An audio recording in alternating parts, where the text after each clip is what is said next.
Miss Jane Marple était confortablement installée dans son fauteuil préféré de son cottage à St. Mary Mead, observant par la fenêtre les premiers flocons de neige tomber doucement sur le jardin. La saison de Noël approchait à grands pas, et le village entier se préparait pour les festivités traditionnelles. Mais cette année, quelque chose d'inhabituel allait troubler la tranquillité habituelle de ce paisible village anglais. Son neveu Raymond était venu lui rendre visite, accompagné de sa charmante épouse, Joanne. Il lui avait apporté une invitation très spéciale de la part du doyen de la cathédrale de Melchester, située à quelques kilomètres de là. La célèbre cathédrale gothique, connue pour ses vitraux magnifiques et son histoire remontant au XIIe siècle, organisait une exposition exceptionnelle de reliques de Noël avant la messe de minuit. Miss Marple accepta l'invitation avec plaisir, toujours curieuse de découvrir de nouvelles choses. Le lendemain matin, par un froid mais ensoleillé jour de décembre, Raymond conduisit sa tante et Joanne jusqu'à Melchester. La cathédrale se dressait majestueusement au centre de la ville, ses flèches pointant vers le ciel hivernal. L'atmosphère était festive, avec des chants de Noël résonnant dans les rues pavées. En entrant dans la cathédrale, Miss Marple fut immédiatement frappée par la beauté des lieux. Les vitraux projetaient des arcs-en-ciel de couleurs sur les dalles de pierre, et l'odeur de l'encens flottait dans l'air. Le doyen Thornbury, un homme distingué d'une soixantaine d'années, les accueillit chaleureusement et leur offrit une visite privée de l'exposition avant son ouverture officielle au public. L'exposition comprenait plusieurs objets précieux. Un ancien manuscrit enluminé, racontant la Nativité, une crèche du XVe siècle sculptée à la main, et surtout, la pièce maîtresse, l'étoile de Bethléem, un reliquaire en or, incrusté de pierres précieuses, qui, selon la légende, contenait un fragment de la comète qui avait guidé les rois mages. Cette relique appartenait à la cathédrale depuis des siècles et n'était exposée que tous les 25 ans.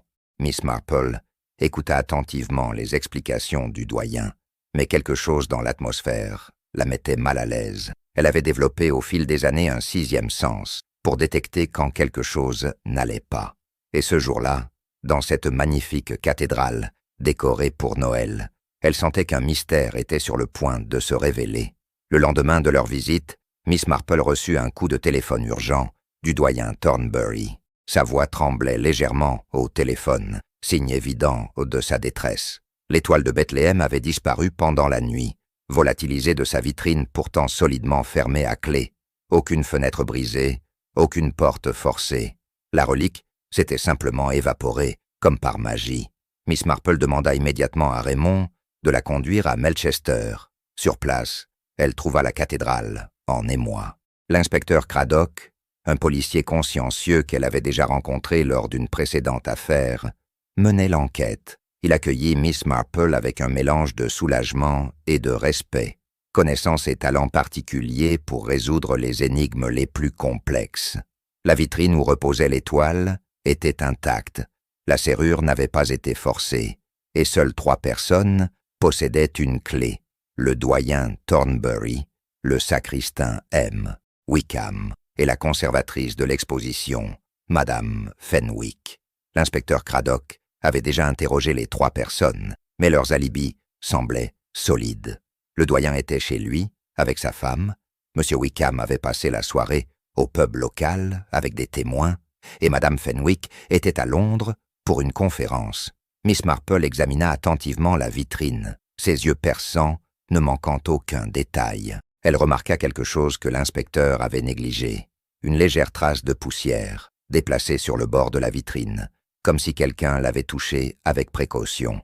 Elle observa également que le système d'alarme, bien que connecté, n'avait pas été déclenché, ce qui suggérait que le voleur connaissait le code. « Inspecteur, dit-elle doucement, je crois que nous ne cherchons pas un cambrioleur ordinaire, mais quelqu'un de très familier avec la cathédrale et ses systèmes de sécurité. » L'inspecteur Craddock hocha la tête, comprenant la sagesse de ses paroles. Il commença à dresser une liste de toutes les personnes ayant accès régulier à la cathédrale. Miss Marple demanda à visiter le reste de la cathédrale cherchant des indices que d'autres auraient pu manquer. Elle avait appris au fil des années que les détails apparemment insignifiants étaient souvent les plus révélateurs. Cette affaire promettait d'être particulièrement intrigante, et elle était déterminée à retrouver la précieuse relique avant Noël. Le doyen Thornbury rassembla tout le personnel de la cathédrale dans la sacristie pour une réunion d'urgence. Miss Marple, assise discrètement dans un coin, observait attentivement chaque personne présente. Elle savait d'expérience que les réactions des gens en révélaient mais souvent plus que leurs paroles. Outre le doyen, M. Wickham et Mme Fenwick, il y avait plusieurs autres personnes d'intérêt. D'abord, il y avait le jeune organiste, Timothy Forsyth, un musicien talentueux mais apparemment endetté, selon les rumeurs du village. Sa nervosité était palpable, et il ne cessait de tripoter ses lunettes. Ensuite, il y avait Sœur Agnès, une religieuse dévouée, qui s'occupait de l'entretien de la cathédrale depuis 40 ans. Il y avait également M. Pemberton, un riche bienfaiteur de la cathédrale, qui avait financé la restauration des vitraux l'année précédente. Il semblait particulièrement contrarié par la disparition, affirmant que cela ternirait la réputation de la cathédrale. Sa femme, Lady Pemberton, était également présente, une femme élégante qui collectionnait les antiquités religieuses. Miss Marple remarqua aussi la présence de mademoiselle Harriet Vane, une jeune historienne de l'art, venue plus spécialement de Londres pour étudier l'étoile de Bethléem. Elle avait été la dernière personne à examiner la relique avant sa disparition, vers 17 heures la veille. Elle semblait bouleversée et craignait d'être accusée du vol. Le gardien de nuit, M. Jenkins, un homme corpulent d'une 50aine d'années, expliqua qu'il avait effectué ses rondes habituelles toutes les 2 heures et n'avait rien remarqué d'anormal. Pourtant, Miss Marple nota qu'il évitait le regard de l'inspecteur Craddock lorsqu'il parlait. Quelque chose dans son témoignage ne sonnait pas juste. Après la réunion, Miss Marple eut une conversation privée avec l'inspecteur Craddock. « Mon cher inspecteur, dit-elle pensivement, je crois que nous devons examiner non seulement qui avait les moyens de voler la relique, mais aussi qui avait une raison de le faire. Dans mon expérience, les motivations des gens sont rarement ce qu'elles semblent être au premier abord. » Miss Marple décida de mener sa propre enquête discrète. Avec la permission du doyen, elle passa l'après-midi à explorer la cathédrale, prêtant attention aux moindres détails. Elle commença par la bibliothèque de la cathédrale, un endroit poussiéreux, rempli de manuscrits anciens et de registres historiques. C'est là qu'elle fit sa première découverte intéressante. En feuilletant le registre des visiteurs, elle remarqua qu'un certain Monsieur Blackwood avait visité la cathédrale à plusieurs reprises au cours des dernières semaines, toujours tard dans l'après-midi. Curieusement, personne parmi le personnel ne semblait se souvenir de cet homme. Miss Marple nota soigneusement ce nom dans son petit carnet. Elle se rendit ensuite dans la crypte, un endroit rarement visité par les touristes. Les marches de pierre étaient usées par des siècles de passage, et l'air y était frais et humide. Dans un coin sombre, elle découvrit quelque chose d'étonnant, des traces récentes de pas dans la poussière, menant à un passage dissimulé derrière une ancienne tapisserie. Le passage était étroit et menait à une petite pièce secrète que même le doyen semblait avoir oubliée. À l'intérieur, Miss Marple trouva une vieille malle contenant des documents jaunis. Parmi eux, elle découvrit une lettre datant de 1890, mentionnant une copie de l'étoile de Bethléem, créée pour protéger l'original. Cette révélation était fascinante et pourrait changer complètement la nature de l'enquête. En remontant de la crypte, Miss Marple croisa Sœur Agnès qui portait un panier de linge propre destiné à la sacristie. La religieuse semblait troublée, et Miss Marple, avec sa manière douce et rassurante, l'encouragea à parler.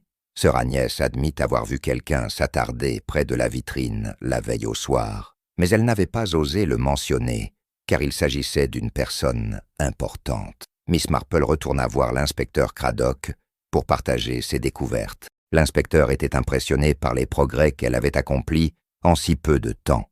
Ensemble, ils commencèrent à assembler les pièces du puzzle, comprenant que cette affaire était bien plus complexe qu'un simple vol. Le lendemain matin, Miss Marple reçut une visite inattendue de mademoiselle Harriet Vane. l'historienne de l'art. La jeune femme était visiblement agitée et demanda à lui parler en privé. Dans le salon du cottage de Miss Marple, avec une tasse de thé fumante entre les mains, Harriet révéla quelque chose de troublant. Elle avait découvert, lors de ses recherches sur l'étoile de Bethléem, que la relique exposée pourrait ne pas être l'original. Selon des documents qu'elle avait consultés dans les archives de Londres, une substitution aurait pu avoir lieu au XIXe siècle, exactement comme le suggérait la lettre que Miss Marple avait trouvée. Si cela était vrai, alors la vraie étoile pourrait être ailleurs depuis des décennies. Miss Marple écouta attentivement, son esprit analytique travaillant rapidement. « Mademoiselle Vane, dit-elle calmement, avez-vous partagé cette théorie avec quelqu'un d'autre ?» Harriet admit avoir mentionné ses doutes à M. Pemberton, le bienfaiteur de la cathédrale, lors d'une conversation informelle quelques jours avant le vol. Cette information était cruciale. L'après-midi même, Miss Marple et l'inspecteur Craddock se rendirent au manoir des Pemberton. La propriété était magnifique, décorée avec goût pour Noël. Lady Pemberton les reçut dans un salon élégant où brûlait un feu de cheminée. Elle expliqua que son mari était en voyage d'affaires à Londres, mais qu'elle répondrait volontiers à leurs questions. Au cours de la conversation, Miss Marple remarqua quelque chose d'intéressant dans la collection d'antiquités religieuses de Lady Pemberton, une petite relique qui ressemblait étrangement à l'étoile disparue, mais en miniature. Quand elle l'interrogea à ce sujet, Lady Pemberton expliqua qu'il s'agissait d'une réplique qu'elle avait fait créer par un artisan local, un certain Monsieur Blackwood. Le nom fit tilt dans l'esprit de Miss Marple. C'était le même nom qui apparaissait dans le registre des visiteurs de la cathédrale. L'inspecteur Craddock nota immédiatement l'adresse de Monsieur Blackwood. Il semblait que les pièces du puzzle commençaient enfin à s'assembler, révélant un tableau bien plus complexe qu'il ne l'avait imaginé. Le lendemain, Miss Marple et l'inspecteur Craddock se rendirent à l'atelier de M. Blackwood, situé dans une rue tranquille de Melchester. L'artisan était un homme d'une 50aine d'années, aux mains habiles et au regard prudent. Il les accueillit avec une certaine méfiance, mais accepta de répondre à leurs questions. M. Blackwood admit avoir visité la cathédrale à plusieurs reprises pour étudier l'étoile de Bethléem. Lady Pemberton lui avait commandé une réplique exacte comme cadeau de Noël pour son mari, collectionneur passionné d'art religieux. Pour créer une copie fidèle, il avait besoin d'examiner la relique sous tous les angles, d'où ses visites répétées à la cathédrale. « J'ai terminé la réplique il y a 3 jours, expliqua-t-il en leur montrant un magnifique travail d'orfèvrerie qui ressemblait trait pour trait à l'étoile originale. Miss Marple l'examina attentivement, impressionnée par la qualité du travail. C'était presque impossible de distinguer cette copie de la véritable relique, du moins pour un œil non averti. L'inspecteur Craddock demanda alors si quelqu'un d'autre avait montré de l'intérêt pour son travail sur cette réplique. M. Blackwood hésita un moment avant d'admettre que M. Pemberton lui-même était venu à l'atelier quelques jours auparavant, accompagné d'un autre homme qu'il ne connaissait pas. Ils avaient longuement discuté de la qualité de la réplique et de la difficulté de la distinguer de l'original. Miss Marple et l'inspecteur échangèrent un regard entendu. Cette information jetait une lumière nouvelle sur l'affaire. Pourquoi M. Pemberton, le bienfaiteur de la cathédrale, s'intéressait-il tant à la création d'une copie parfaite? Et qui était cet homme mystérieux qui l'accompagnait? En quittant l'atelier, Miss Marple dit pensivement à l'inspecteur Craddock. « Vous savez, inspecteur, dans les villages anglais, j'ai souvent observé que les gens font des choses étranges, pour des raisons qu'ils considèrent comme parfaitement justifiées. Peut-être que ce vol n'est pas ce qu'il semble être. Peut-être s'agit-il d'autre chose entièrement. » Pendant ce temps, Raymond, le neveu de Miss Marple, avait mené sa propre petite enquête au village.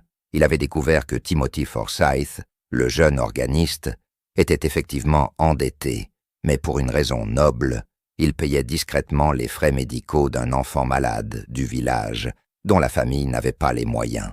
Cette information intrigua Miss Marple. Elle demanda à rencontrer le jeune homme en privé, dans la cathédrale même, pendant qu'il répétait pour la messe de minuit de Noël. Timothy jouait magnifiquement, et la musique résonnait dans les voûtes gothiques avec une beauté éthérée. Après sa répétition, Timothy accepta de parler avec Miss Marple. Il était visiblement nerveux, mais pas à cause du vol, comme elle l'avait d'abord pensé. Il révéla qu'il avait vu quelque chose d'étrange la nuit de la disparition. Il était revenu tard, à la cathédrale, pour récupérer une partition oubliée et avait aperçu une lumière dans la sacristie, bien après les heures de fermeture. « Je n'ai pas osé aller voir », admit-il honteusement. « J'ai pensé que c'était peut-être le doyen ou M. Wickham qui travaillait tard, et je ne voulais pas les déranger. Mais maintenant, je me demande si j'aurais dû enquêter. » Miss Marple le rassura gentiment, lui disant qu'il n'était en rien responsable du vol. Timothy mentionna également qu'il avait remarqué quelque chose d'inhabituel concernant M. Jenkins, le gardien de nuit. Celui-ci semblait avoir un nouveau style de vie au-dessus de ses moyens, récemment. Des vêtements neufs, des repas au restaurant du village. Cela pourrait ne rien signifier, mais Miss Marple nota cette observation avec intérêt. Avant de partir, Timothy ajouta une dernière chose. Il avait entendu une conversation entre M. Pemberton et un inconnu dans le jardin de la cathédrale, quelques jours avant le vol. Il parlait même de remplacer quelque chose avant qu'il ne soit trop tard, et de protéger l'héritage. À l'époque, cela ne lui avait pas semblé important, mais maintenant, cela prenait un sens nouveau dans le contexte du vol. Miss Marple décida ensuite de s'entretenir plus longuement avec sœur Agnès, sentant que la religieuse en savait plus qu'elle n'avait révélé initialement.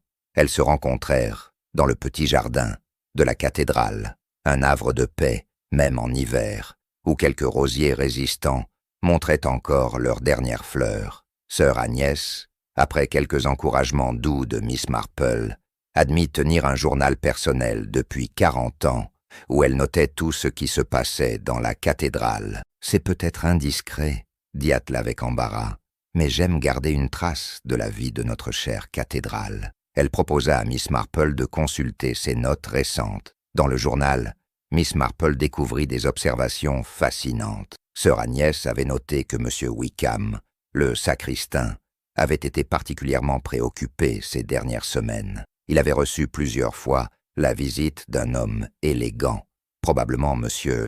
Pemberton, selon la description, et ils avaient eu des conversations animées dans la sacristie. Plus intéressant encore, sœur Agnès avait remarqué que M. Wickham avait passé beaucoup de temps à nettoyer et examiner la vitrine contenant l'étoile, bien plus que nécessaire. Elle avait également noté qu'il semblait stressé et avait perdu du poids. Miss Marple se demandait si le sacristain était impliqué dans le vol ou s'il était au contraire victime d'une manipulation. Le journal mentionnait également que Madame Fenwick, la conservatrice, avait été vue photographiant l'étoile sous tous les angles, quelques semaines avant l'exposition. À l'époque, sœur Agnès avait pensé que c'était pour des raisons de documentation. Mais maintenant, cela semblait suspect. Pourquoi aurait-elle eu besoin de photographies aussi détaillées?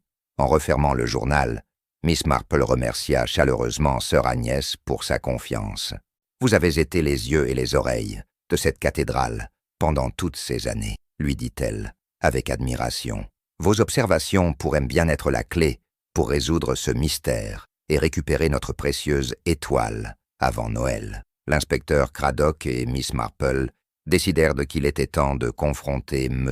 Pemberton directement. Ils se rendirent à nouveau à son manoir, cette fois en s'assurant qu'il était bien présent. Le riche bienfaiteur les reçut dans son bureau, une pièce somptueuse, remplie de livres anciens et d'objets d'art. M. Pemberton semblait étonnamment calme face à leurs questions. Quand l'inspecteur lui demanda de s'expliquer sur ses visites à l'atelier de M. Blackwood et ses conversations avec M. Wickham, il ne nia rien. Au contraire, il demanda à sa femme de les rejoindre et décida de tout leur révéler. « Il y a quelque chose que vous devez savoir », commença-t-il gravement.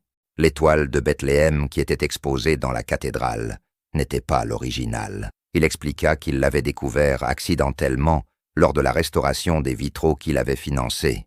En examinant les archives anciennes, il avait trouvé des documents prouvant que la vraie relique avait été mise en sécurité pendant les guerres napoléoniennes. La substitution avait été faite avec une excellente copie au XIXe siècle, mais personne n'avait jamais révélé la vérité, craignant que cela ne nuise à la réputation de la cathédrale. J'ai partagé cette découverte avec le doyen Thornbury il y a quelques mois, continua M. Pemberton.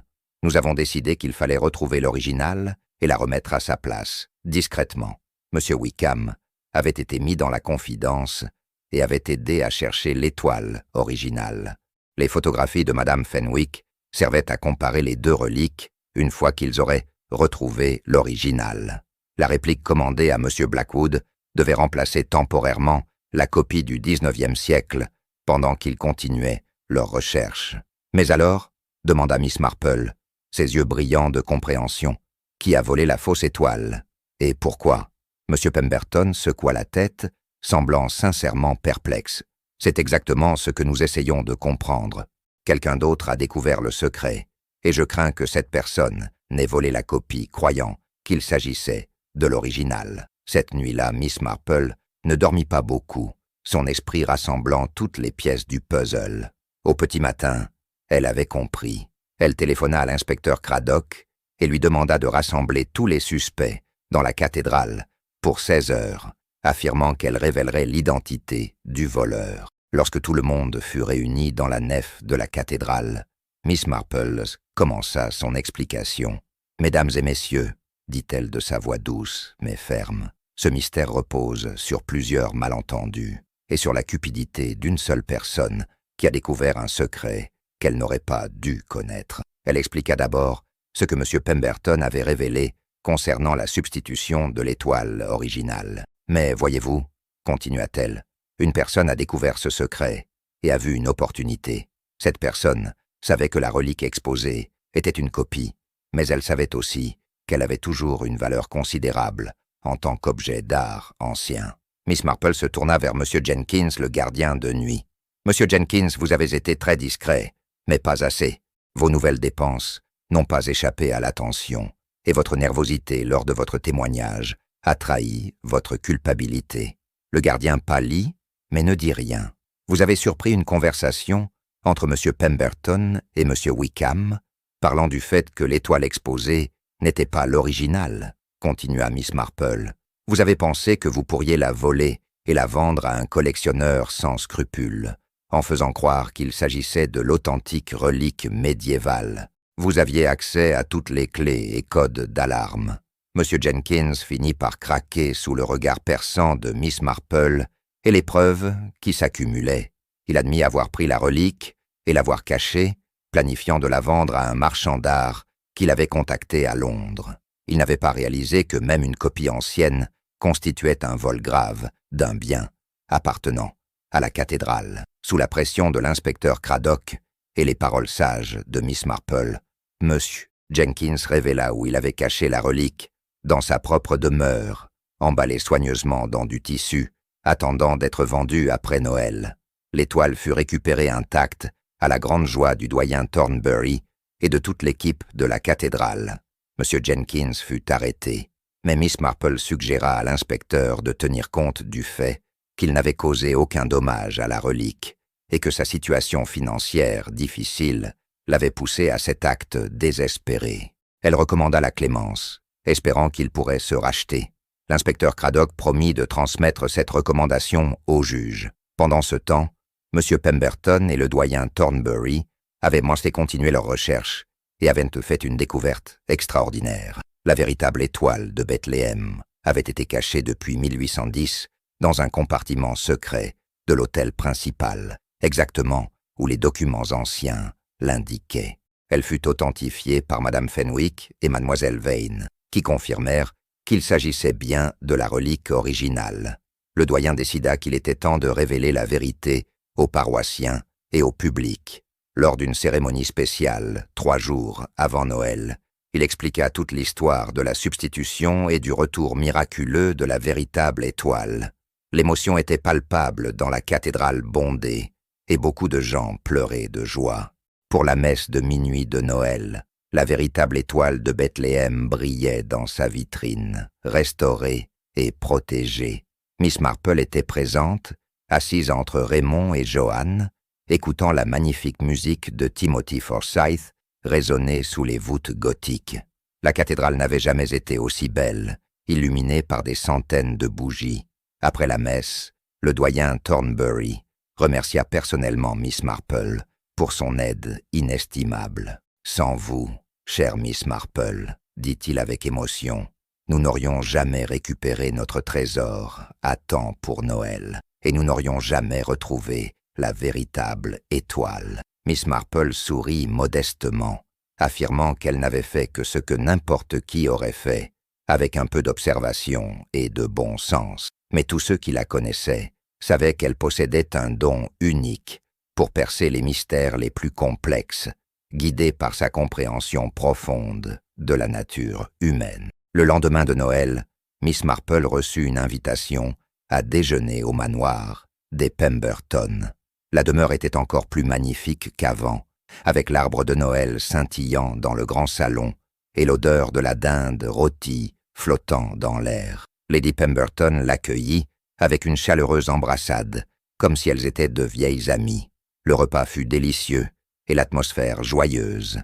Étaient également présents le doyen Thornbury et sa femme, Madame Fenwick, la conservatrice, Mademoiselle Harriet Venn, l'historienne, et même le jeune Timothy Forsyth, qui avait été invité en reconnaissance de sa belle musique lors de la messe de minuit. Sœur Agnès était là aussi, rayonnante dans sa simplicité habituelle. Monsieur Pemberton se leva pour porter un toast. « À Miss Marple », dit-il en levant son verre, dont la sagacité et la gentillesse nous ont non seulement permis de résoudre un mystère, mais aussi de redécouvrir un trésor que nous pensions perdu à jamais. Grâce à elle, cette cathédrale a retrouvé son cœur. Tout le monde applaudit chaleureusement, et Miss Marple rougit légèrement, peu habituée à tant d'attention. Pendant le dessert, Mademoiselle Harriet Vane annonça une nouvelle excitante. Elle avait reçu l'autorisation d'écrire un livre sur l'histoire de l'étoile de Bethléem, incluant la récente découverte et le mystère de sa disparition temporaire. Bien sûr, ajouta-t-elle en souriant à Miss Marple, je voudrais dédier ce livre à la personne qui a rendu tout cela possible.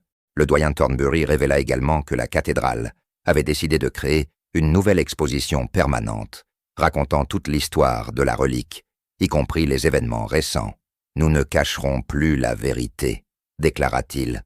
L'histoire complète de l'étoile, avec ses mystères et ses péripéties, ne fera qu'enrichir son importance pour notre communauté. Avant la fin du repas, sœur Agnès prit timidement la parole. Elle annonça qu'elle avait décidé de publier des extraits de son journal, 40 ans d'observation sur la vie de la cathédrale, qui servirait de témoignage historique précieux. Miss Marple l'encouragea chaleureusement, lui disant que ses observations minutieuses avaient été essentielles pour résoudre le mystère. La religieuse sourit, reconnaissante que son humble travail soit enfin reconnu et apprécié par tous. De retour à St. Mary Mead ce soir-là, Miss Marple était installée dans son fauteuil préféré, une tasse de chocolat chaud entre les mains, contemplant les flammes dansantes dans la cheminée. Raymond et Joanne étaient assis sur le canapé, écoutant avec attention les réflexions de la vieille dame sur l'affaire qu'elle venait de résoudre. « Vous savez, » commença Miss Marple pensivement, « ce qui m'a le plus frappé dans cette affaire, ce n'est pas tant le vol lui-même, mais les motivations de chacun. Monsieur Pemberton et le doyen voulaient protéger l'honneur de la cathédrale. Monsieur Jenkins a été poussé au désespoir par ses difficultés financières. Même dans le crime, on retrouve l'humanité dans toute sa complexité. » Elle prit une gorgée de son chocolat avant de continuer. « J'ai appris au fil des années que les gens font rarement les choses par pure méchanceté. Il y a toujours une histoire, un contexte, des circonstances qui les poussent à agir. C'est pourquoi j'ai suggéré la clémence pour M. Jenkins. Un homme désespéré n'est pas nécessairement un homme mauvais. » Joanne demanda comment Miss Marple avait su que c'était le gardien de nuit le coupable. « Ma chère, » répondit Miss Marple avec un petit sourire, « c'était une combinaison de petits détails. Ses nouvelles dépenses, sa nervosité, son accès à toutes les clés et codes. Mais surtout, c'était son comportement. Dans les villages, j'ai vu tant de gens qui, face à des difficultés, font des choix regrettables. Meuve. Jenkins correspondait à ce schéma. Raymond exprima son admiration pour la manière dont sa tante avait démêlé tous les fils de cette histoire complexe.